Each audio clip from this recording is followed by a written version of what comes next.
YouTube random strikes दे रहा है बिना किसी रीजन का, कुछ भी रीजन लगा के गाइडलाइन स्ट्राइक दे के और वीडियो भी डिलीट कर दे रहा है आजकल। तो डिस्क्रिप्शन बॉक्स में आपको फेसबुक का लिंक मिलेगा और जो लिंक डाला है फेसबुक का डिस्क्रिप्शन बॉक्स में यूट्यूब चैनल पे वहीं से जाना, क्योंकि फेसबुक ने भी परेशान कर दिया है। भर भर के फेक पेजेस और प्रोफाइल्स बन गए मेरे नाम से। तो उस लिंक से जाके आप फेसबुक पे फॉलो कर सकते हो, वहां पे अपडेट जो है वो रेगुलरली आती रहेंगी। यहाँ पे हमारे पास पोर्टफोलियो है संदीप गुलेरिया जी का, जिन्होंने 2022 में इन्वेस्टमेंट स्टार्ट किया। तो ऑलमोस्ट 24-25 महीने तो कम से कम हो ही चुके होंगे, क्योंकि 22 भी छोड़ दो तो 23-24 तो खत्म हो गए, 25 चल रहा है, तो 24 महीने से तो ऊपर हो ही चुका है इन्वेस्टमेंट का। 39 एज है, child education, child marriage and retirement goal है। तो गोल से ही हमें समझ में आ जाता है, अगर 39 एज है अभी तो बच्चे अभी होंगे छोटे, और कम से कम भी जो गोल है उनके हायर एजुकेशन का वो 10 साल से ऊपर ही होगा दूर। जो मैरिज का गोल होगा वो 15 साल से ज्यादा दूर होगा, और अपना रिटायरमेंट का तो अभी 20 साल के आसपास उससे भी ऊपर का गोल होगा। तो तीनों ही जो टाइम पीरियड जो गोल्स है उनका जो होल्डिंग पीरियड हमें समझ में आ रहा है वो 10+ ईयर्स का समझ में आ रहा है। 10 ईयर, 15 ईयर, 20 ईयर ऐसे समझ में आ रहा है।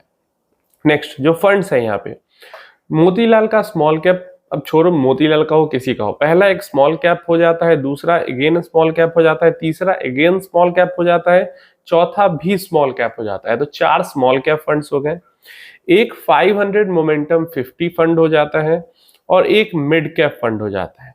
अब देखिए गोल यहाँ पे 3 है।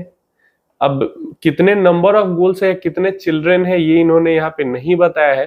तो अगर एक चिल्ड्रन है तो 3 गोल हो जाता है, एक एजुकेशन का, एक मैरिज का और एक रिटायरमेंट का।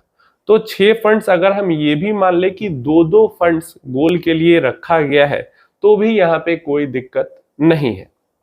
कोई भी 2 स्मॉल कैप फंड, कोई भी 2 स्मॉल कैप फंड रिटायरमेंट के गोल को फुलफिल कर देगा। यहाँ पे कोई भी 2 स्मॉल कैप फंड या फिर एक स्मॉल कैप एक मिड कैप मिला के मैरिज के गोल को फुलफिल कर देगा, और एक मोमेंटम फंड और एक स्मॉल कैप फंड मिला के जो हायर एजुकेशन है उसके गोल को पूरा कर देगा।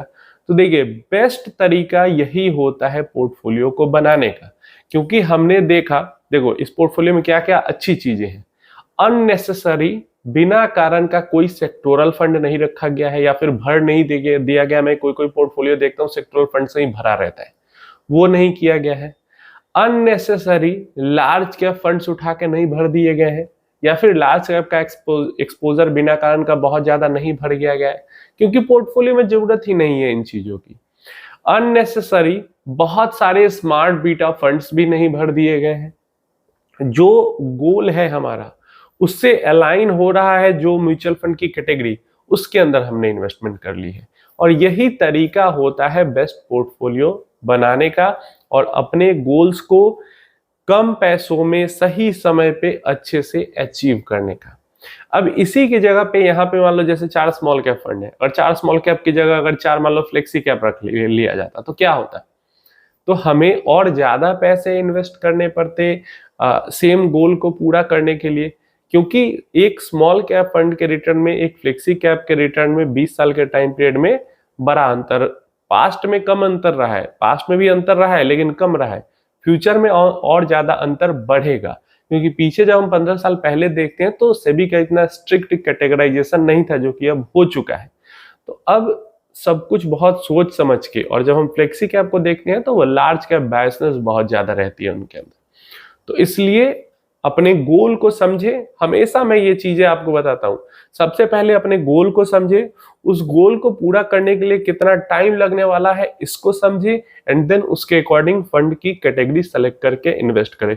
क्योंकि बुरे मतलब अच्छी कैटेगरी अगर सेलेक्ट हो गई तो उस कैटेगरी का जो एवरेज परफॉर्मिंग फंड होगा वो भी बुरी कैटेगरी से बेहतर परफॉर्म कर देगा। तो इसलिए इस तरीके से सोच समझ के अपने गोल को और तब पोर्टफोलियो बनाएं।